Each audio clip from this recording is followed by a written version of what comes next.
Akaswani Imphal Ngangbam Nganthoi na pau pajari ahanbada maru oiba pau nonhegi lambigi laibak thiba thaudok Rashtrapati Pradhan Mantri yauna luchingba kayana nungaitaba phongdorakli laikhidraba singda PM National Relief Fund dagi lupa lakh ani ani piragani School van amasung passenger puba gari singda mi hena puramba singi mathakta thabak lokhatlagani hairi amasung drug lana sizinaba si hek makhongdagi thingba ngamnaba District Level and Court Committee semnanaba Griha Mantri Amit Shah na Rajya Singda appeal tauri.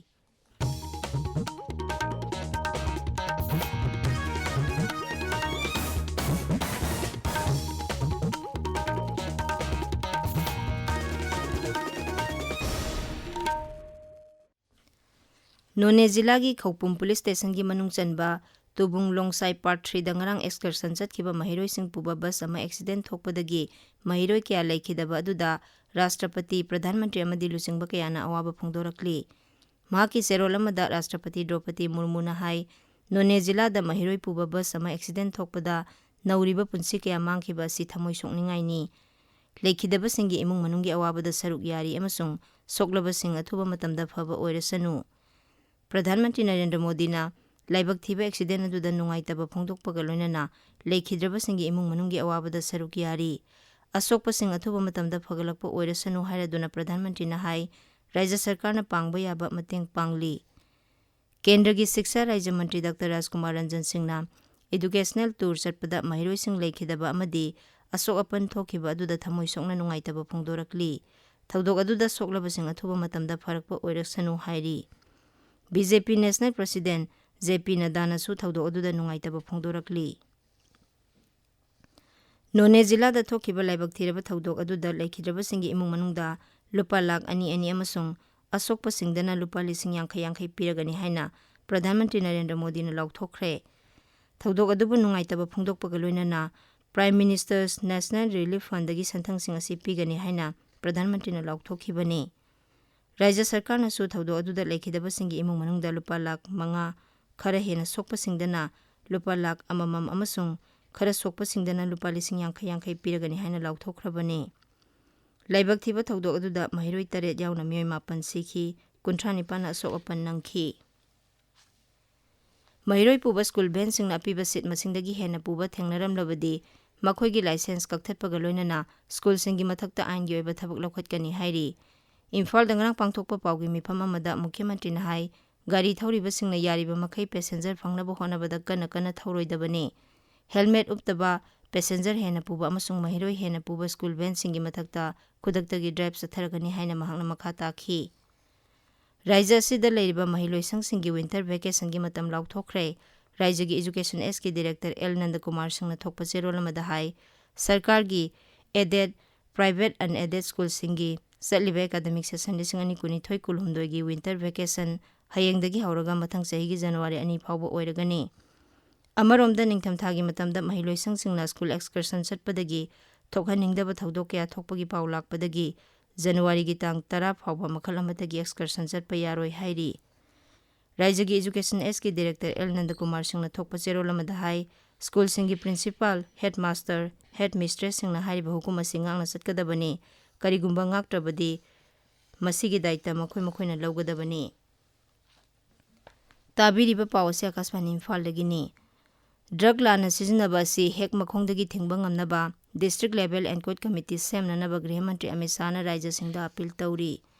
Lok Sabha da drug abuse amasung masigi matangda sarkarna lawkhatliba thawrangsingi matangda short duration discussion gi paukhum piraduna mantri na hai lebak asigi jilla chamari humbudrani thoida survey sathaduna input based drug network chart mapping sembal loire mangna hai tangkak mari leba and court committees hanana semle amadi drug abuse ki matangda changsiliba khongjang jilla thakta hena kansinba tangai phade mangna hai hojik phawbada jilla singi sada kunthani thoi khakta da committee semli Griha Mantri na hai drug ka mari lenaba crime singi ngamkhai leite drug lalonbadagi phanglakpa sendong aduna terrorism saugutpada sizinari Sri Amit Shah na hai narcotic Drugs and Psychotropic Substances Act ki makhada BSF, SSB, Assam Rifles, Coast Guard, Border Police Station amasung RPF singda drug lalonba singi mathakta case thangatnaba sakti piri. Haksel amasung Yaipayumbal Mantri Dr. Sapam Ranjan Singh na ngarang Imphal West ki kamongda multipurpose cold storage ama sangakre. Metric ton chani changadaba cold storage asi chamber 3 leigani. Thauramduda wangangbada mantri na hai Raija sida makhal makha kayagi manamasing amadi uhai wahai sing puthokli. Laumi sing bu pukning thauganaba amadi makhoi gi pothok sing hena puthoknaba festival na sing ba pangthokli. Mangna hai lau singu gi anoba thorang oina Raija sida anoba makhal gi uhai wahai amadi manamasing thari. Laumi sing na puthokli ba pothok sing liduna thamnaba gi khudongchaba mafam sing leite. Pothok sing asi liduna thamnaba Raija sigi tongan ba mafam sing da cold storage thambagi tangai fadaba leire. Dr. Ranjan hai lamdam asigi lehau chelaba lebak sing asida makhal makha kayagi manamasing thaba sunari. Maramaduna laumi sing na manamasing maru marang wattaba Raija ma oinabagi damak masigi khudongchaba lawgadabani. Raija amasung Union Territory sing na COVID-19 gi positive case oiraba sample sing numit khudingi genome sequencing laboratory da thananaba kendra na pautak pikre. Malem gi leba khara da COVID-19 gi case khangen hengelakliba asiga mari lenana ngarang New Delhi da pangthokpa awang bathaki mifam amada Haksel amasung Yaipayambal Mantri Dr. Mansukh Mandaviana kumai gi matam lakpaga iroinana laisat asi thengnanaba sem saduna leiba haibasi yamnamak tangai phade haiki. Mangna surveillance hena kankharanaba official singda pautak pikhi. Ngasi phongba pause singi maroiba pausingi damak haujik Wahengbam Rajesh leire. Rajesh Tagachari Nganthoi None jila gi tubung da excursion sapada mahiroi teret yauna mioi mapal laikidaba thaudo aduda mioi kamram asok apan nangkiba Mukhyamantri amasung Pradhan Mantri na laikidraba amasung asok pasingda kheti puron pigani haina lauktokiba Raijasta leiba school singi winter vacation lauktokiba school excursion satpa thingjenkiba asok pasing Mukhyamantri yauna minister singna satuna yengsingkiba Maikei kyadigi thaudo adubu nungaitaba phongtorpaki pauna pausi singi ahanba lamaida photo konana mapung phana phongba thingnare Manipur ahan boina 5G launch tokre haiba pauna Manipur Mail, Manipur Express, Tamenglong Times, Ganphu Mail gi ani suba headline tori. Zero interest oiba launching Senapati gi karbar toba nupi sinde yen tokre haiba pauna Hills Hornbill Express Senapati gi ani suba headline tori. Hill Areas Committee gi chairman Dinganglung Gangmai gi laibak IAS ki phamde gi resign toba da ayaba pikiba order High Court na chanahan kidre habisna huyen lan pauge ani suba headline tori. Lam hector lising manga da organic farming taurombadu hector lising kuntrani pande hengat pangamle CM haibasna iribaki ani suba headline tore Manipur nupi CNB case da hombudradi pokso eki makhada pali haiba pawama Imphal Free Press da phongli drone gi mateng na lofam singda urea chaina ba thorang tauri haiba paw pawna phonggi anchor kalam da phongle National Farming Park sana sathanaba san loiba singda lising kun piragani haiba paw Isel Express da phongba thenare Ukrulgi songasim rungsungna Mr. Friendship International second runner saptare haibasna sanga Express English ki anchor kalam da phongli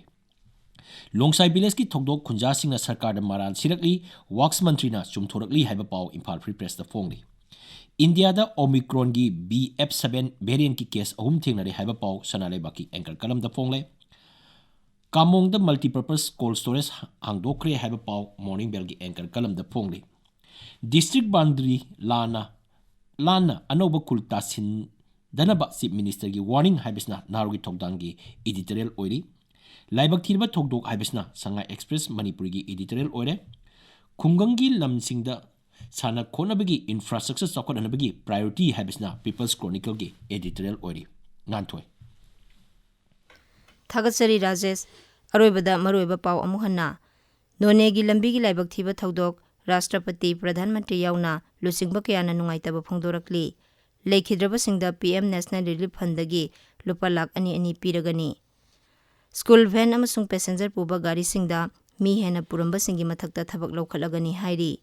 amasung